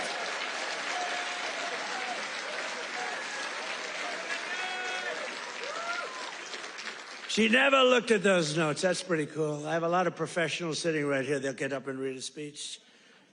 But Megan didn't have to do that. Another key part of our tax cuts is known as Trump accounts. Under this new program, the federal government will be creating an investment savings account for every single newborn American child with $1,000 to be invested and grow over the course of their life, right at the beginning of birth. Friends, family, employers, and loved ones will be able to add thousands of dollars a year, and it's like a trust fund for every American child. It's going to be something, and it's really exciting. And I want to thank Michael Dell and his beautiful Dell computer. Go out and buy a Dell computer. He got it started. He put up $6.25 billion. And he started with nothing. Think of that. And he just put that up. $6.25 Michael Dell, thank you wherever you may be. Michael is probably in Texas watching us right now. And his beautiful wife, they're a great couple. His wife is incredible. Every single Democrat in Congress voted against these unbelievable benefits for American families. Why would you vote against? Money is being put up. Big money is being put up. And you know, these kids, when they get to be 18, 20, 21, 30, 35 years old, they could have $100,000, $200,000. And they're going to be rich. I mean, they're going to feel rich. And they're going to be watching it grow. And they may be helping it grow. Who knows? You never know. But it's going to teach them. It's going to be a great thing. This was Michael and some other people's ideas. They wanted to do this. And they spoke with their wallet, too. They put up a tremendous amount of money. So I just want to thank Michael Dell, his wife and family, and everybody else that was with us the other day. It was a big day, and it's a big event. But we're joined today by some of your representatives who voted to put more money in your pockets. And these are great people. And I introduced David. I'm going to ask him to stand up again, because David McCormick is a really great man in the truest sense. He won a race, you know. He really did well the first time, too, but some bad things happened, right? And very few people are willing to do that again. And to be honest, if he would have lost, I know his wife. She's a beautiful woman, extremely into the social scene, but respected by everybody. She would have left him if he lost. And I told him that. Dina would have left him. She's that way. Hey, we can't help it. That's the way she is. So I said, David, you're taking a big risk if you run again, because if you lose twice, your wife is leaving you. And he wasn't worried. Stand up. David McCormick. Yeah. He was so great. He followed me every single time I spoke. He was there, and he got up and he'd speak. And I'll tell you, we had big crowds, David, and the audience listened to you. In fact, they liked him more than they liked me in some cases. I was thinking about, let's keep him off the stage. But they really loved you, and you've been a great senator, and you have a great wife. Thank you very much. Thank you. And a congressman who's been a warrior, and a couple of guys that have just been unbelievable. But Rob Bresnahan, would you stand up, Rob? What a job you're doing, huh? Young, handsome, central casting. Great job. Thank you very much, Rob. Great job. And another one. These are warriors, these two guys. But the three of them. And then you have the senator, but the three of them. Ryan McKenzie. Ryan, thank you. And it's hard for me to explain how hard they work, but they were working so hard getting that big, beautiful bill. I call it the great, big, beautiful bill passed. You know, that was supposed to be in 17 bills. And I actually said it because I'm not that experienced. I haven't been doing it that long, believe it or not. I haven't been doing this. I had one man, he was a congressman, and we had a big meeting, and he was telling us all how to do something. And I said, I disagree with that. He said, sir, I've had 22 races, and I've won 20 of them. I know what I'm doing. And I said, sir, I've had 3 races, and I've won all 3 of them. And mine was for president. And he said, all right, you got me on that. He's actually a good man. He got a little carried away one day. But that's because these guys wanted to do it my way, too. So we had 17 bills prepared. Dan Muser, right? Stand up, Dan. What a great guy. Stand up, Mrs. Muser. Dan is he's a very powerful congressman, but he's a great person, great man. All 3 of these guys, they're warriors, and your senators, very few people that I've ever met that would take that risk. It was a risk. You know, it takes guts to run for public office, right? It takes guts. A lot of guys talk, including me. I talked about this for a long time before I did it. It takes courage to run for any public office because, you know, you can be very embarrassed. You can ruin your life. Look at me. I got impeached. I got indicted. I was never going to be impeached, indicted. I get indicted like 87 times with these stupid... See, they should have indicted me once. They would have had a better chance. With all of the... I used to get up. It was very important. I'd get up and say, here we go again. Ladies and gentlemen, I got indicted again. And nobody believed the whole thing. And then I'd explain it, and it turned out to be a hoax. I mean, it was a total hoax. They're very, very bad, very, very bad people. But Dan Muser has been a great congressman. He was thinking about running for governor. I think you would have won if you ran. But, you know, in a selfish way, I like you in Washington even better. So I want to thank you very much. Great. Great job. Thank you. That's even more important. Thank you. Thank you very much. And thanks as well to Secretary of the Treasury, Scott Bessent, and Secretary of Energy, Chris Wright. You guys have been great. Thank you. I introduced them, but I want to introduce because they have been so good. A major factor that fueled inflation under Biden was the invasion of 25 million people. Think of this. 25 million people came into our country totally unchecked and unvetted, mostly across our southern border. 10 months ago, we inherited the worst border in the history of the world, and now we have the strongest border in the history of our country. We've never had a border that strong. And people don't talk about it. You notice they don't talk about it. When I was running, it was the biggest thing. And before I was running, that's all they talked about, the border, the border, the border. And now I fixed it. Nobody wants to talk about it. Even my people. They say, sir, don't put it in your speech. Why? Because nobody cares about the border. You fixed it. No, but you know how bad that is? Because they forget what you did. We had a border that was so bad. Everybody, criminals, everybody pouring into our country. Anybody. You know, the Congo, I just settled that war. The Congo, their entire prison population was set into our country. Venezuela, their entire prison population was dumped into our country. And now we have the tightest border we've ever had. We have one of the strongest borders anywhere in the world. I would say there's one country that has probably a stronger border. You know what that is? You know what that is? North Korea. North Korea, I think, has a stronger border. But other than North Korea has 7 walls of wire, and each of them has 1 million volts of electricity going through it. So if you get over one, you're dead for the next one. If you get over one, you're in very bad shape. If you get over 2, you've set a record.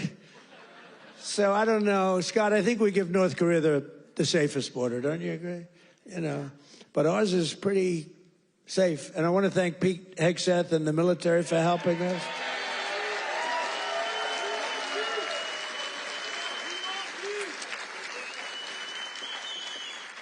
And again, for 7 months in a row, we've had 0 illegal aliens that have been admitted to the United States. And nobody. Do you remember when Biden said, I need legislation to do that? And I said, no, all you need is a new president. I didn't get legislation. Scott, did I get legislation? I said, close the freaking border right now. And they did it. Because our Border Patrol is incredible. ICE is incredible. That ICE, poor ICE, they take a lot of abuse, but they're the toughest people. And again, Washington, D.C. now is, we had the tragedy, which was a terrorism tragedy, but we have Washington, D.C., the safest it's been in 52 years. Think of that.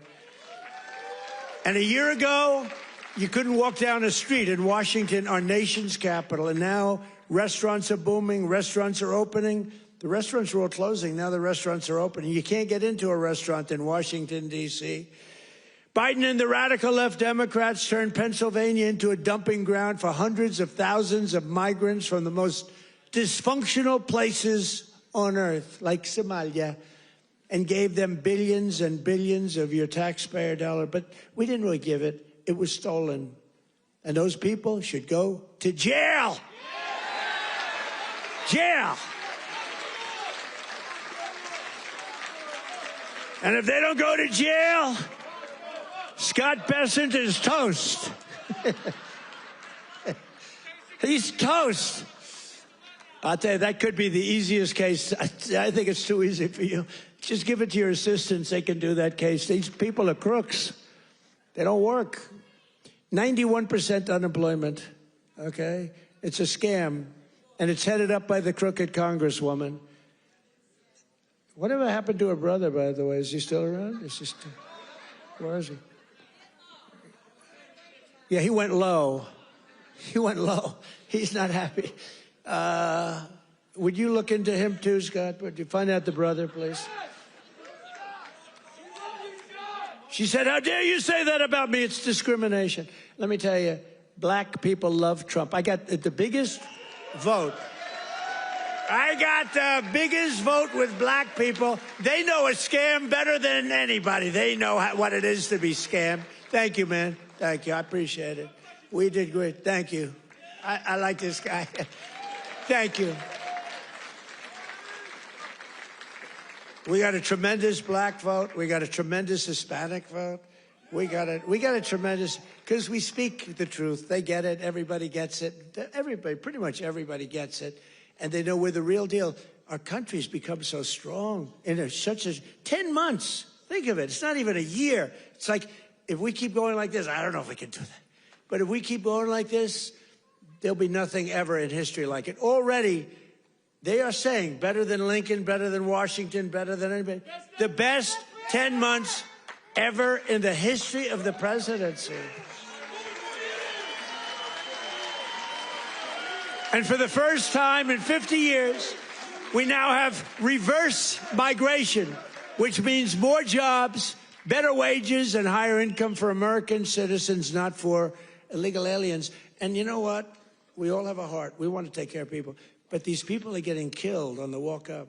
They're dying. They're dying. They have to go through jungles. We don't realize this. They are going through areas that are not it's not possible to get through some of the areas. They're going through jungles down in the Central America, South America, some of these areas with snakes, with crocodiles and alligators. They're getting just eaten, and they're getting beat up by some of the bad people. Women are being raped. Remember when I started, I said, we're going to stop the raping. Women in those caravans, a name conceived of by me, because it's a caravan, thousands of people, 10, 15, 20,000 people coming up.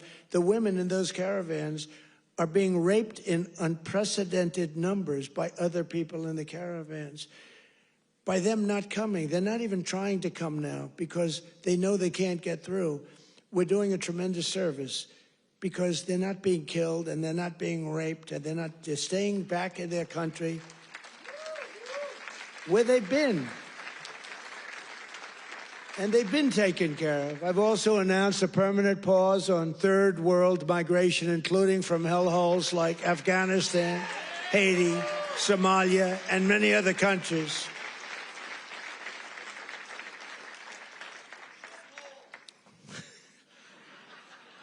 I didn't say shithole, you did.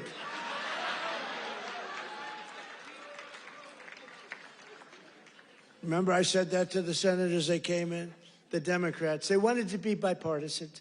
So they came in and they said, this is totally off the record. Nothing mentioned here. We want to be honest because our country was going to hell. And we had a meeting. And I say, why is it we only take people from shithole countries, right? Why can't we have some people from Norway, Sweden, just a few? Let us have a few. From Denmark, do you mind sending us a few people? Send us some nice people, do you mind?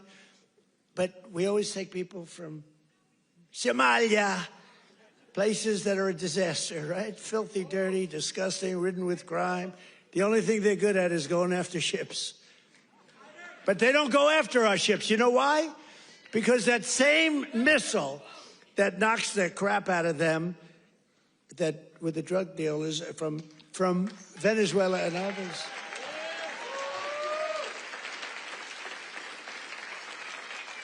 That same missile, think of it, from hundreds of miles away, we have the greatest military, we have the greatest equipment, we make the greatest equipment in the world. I bought more equipment. We rebuilt the military in the first term. Then Stupid Joe gave a lot of it to Afghanistan, but it was a lot, but relatively little. But we're still adding to it a lot. But I'll tell you what, I'm looking at this big tough guy with the red hat on. I like that guy. But stand up, let me just see what you look like. Nobody's going to mess with him. Okay. He's central casting. Thank you very much. Very good. I see he's enjoying it. I like people that enjoy things because you got to smile about this whole thing. But that same missile system that hits the center of everyone. Remember, every boat that gets hit, we don't want to do that, but every boat that gets hit, we save 25,000 American lives. Every boat. And when you view it that way, you don't mind. But we have that same system aimed at Somalia, and if they go and want to raid our ships, and not our ships, worldwide shipping, you know, they used to go and take the ships. When one or two of them get hit, they say, we'll pass. So we've cut down drugs, 94% coming in from sea. 94, right? 94%, Muser. 94%, Muser. That's pretty good. We're trying to figure out who the hell are the other 6%. They're finding it very hard to get people to navigate those waters. The problem is nobody wants to go fishing anymore either. They don't want to get in boats. They don't want anything to do with boats. I think we've destroyed the boat market. Other than that, it's been very effective. We've cut it down 96%. Think of that. And now we're going to do land because the land is much easier. And it's even more prevalent. If you don't share our values, contribute to our economy, and assimilate into our society, then we don't want you in our country. We don't want you.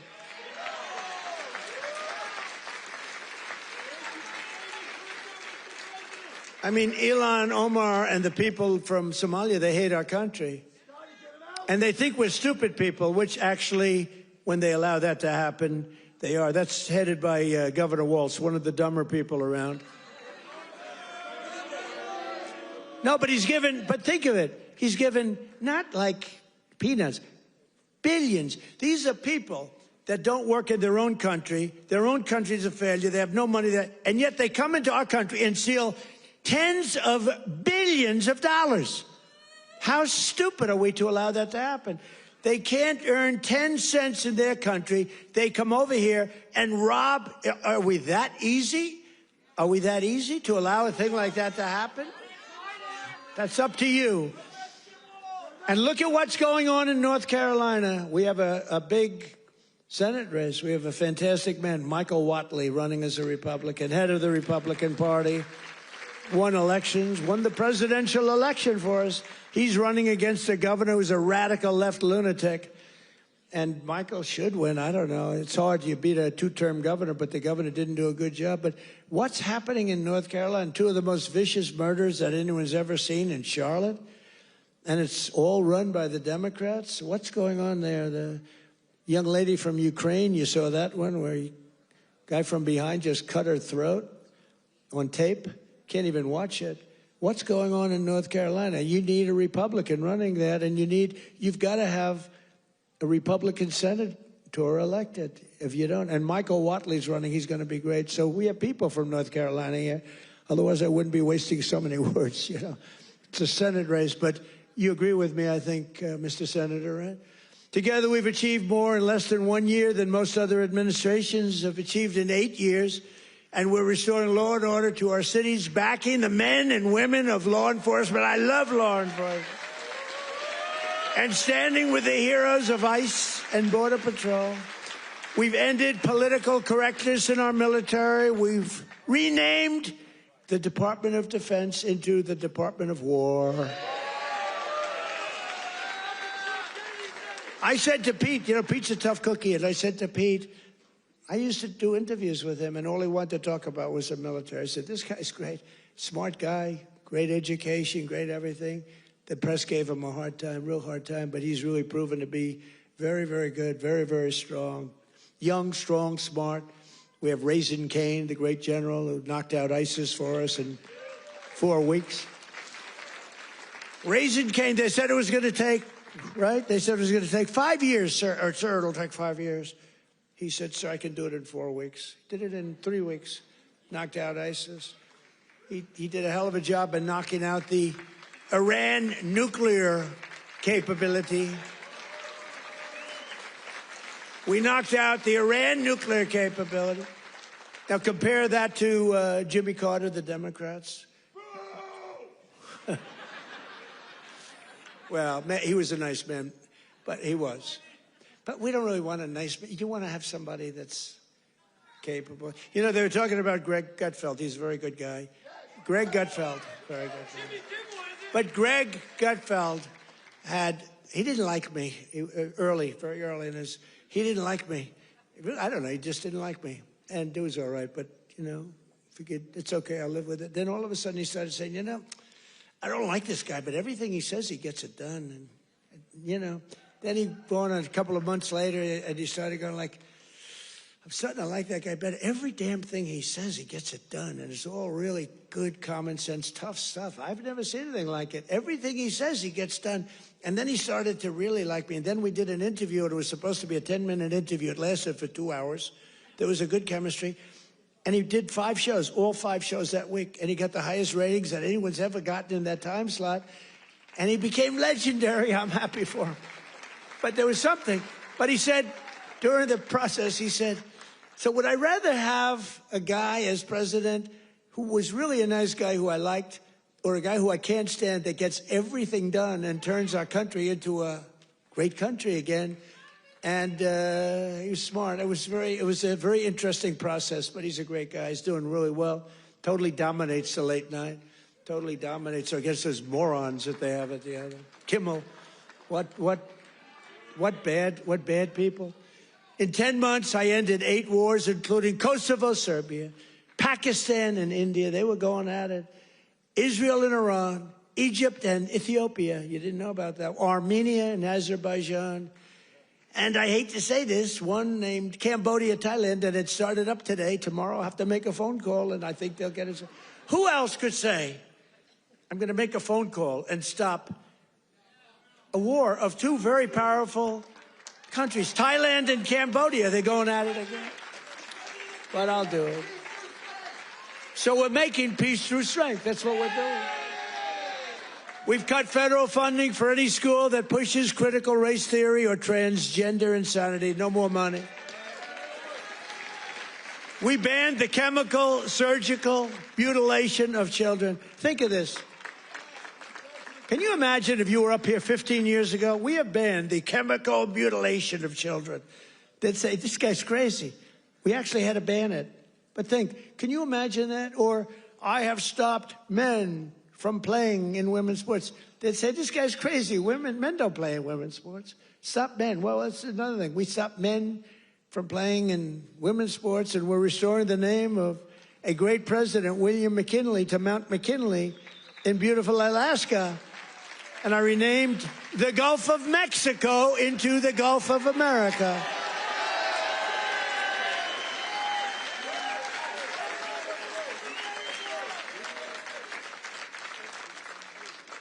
So in conclusion, from the shipyards of Philadelphia to the steel mills of Pittsburgh, these are great places. Maybe some of you don't even realize it, you know. You get used to it a little bit too much sometimes, but these are great places. From the union halls of Scranton to the kitchen tables of millions of Pennsylvania families, we're bringing prosperity and pride surging back to this magnificent Commonwealth. We're bringing it surging back. You're hot. Our country's hot, and you're hot. Together, we're repairing 4 years of disaster by the radical left Democrats in Congress and by the worst president in the history of our country. He is. I mean, it's not a question about that. He's just the worst president in the history of our country. What the damage thank you very much. The damage he's done to our country is something we can never forget. After just 10 months, our border is secure, our spirit is restored, inflation is stopped, wages are up, prices are down, our nation is strong, America is respected again, and the United States is back.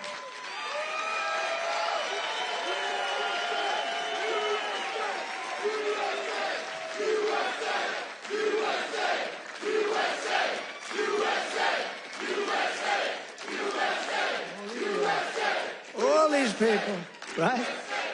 All these all of my friends right up here.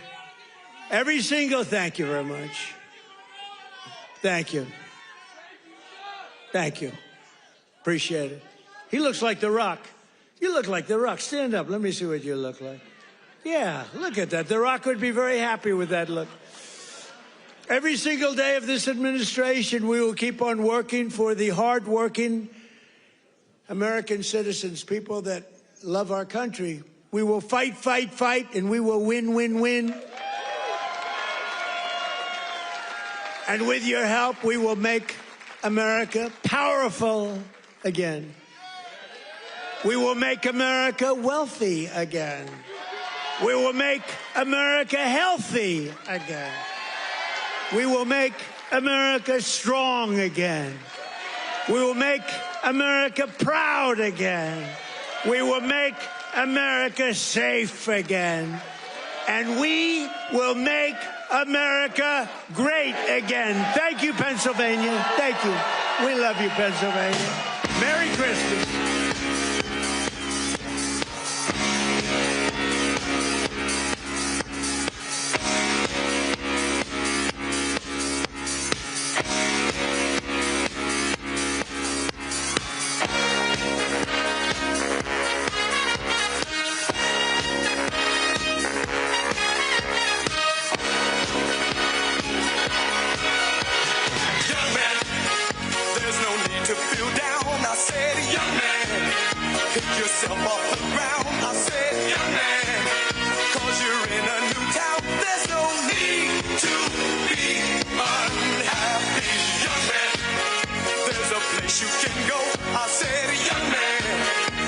Short on your dough, you can stay there, and I'm sure you will find many ways to have a good time.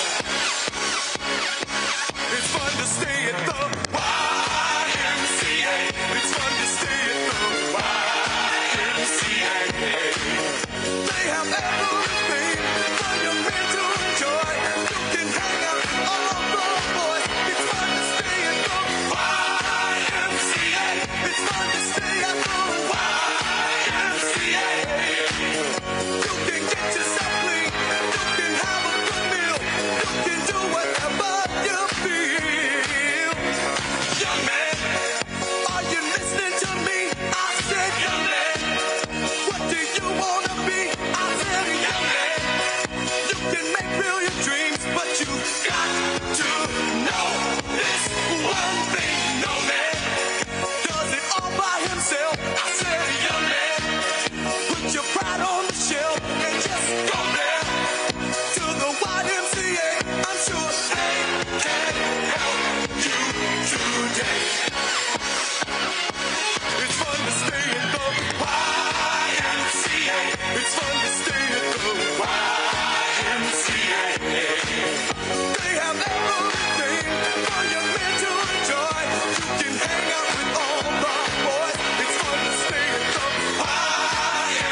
shoes. I said I was down and out with the blues. I felt no man cared if I were alive. I felt the whole world was so tired. That's when someone came up to me and said, young man,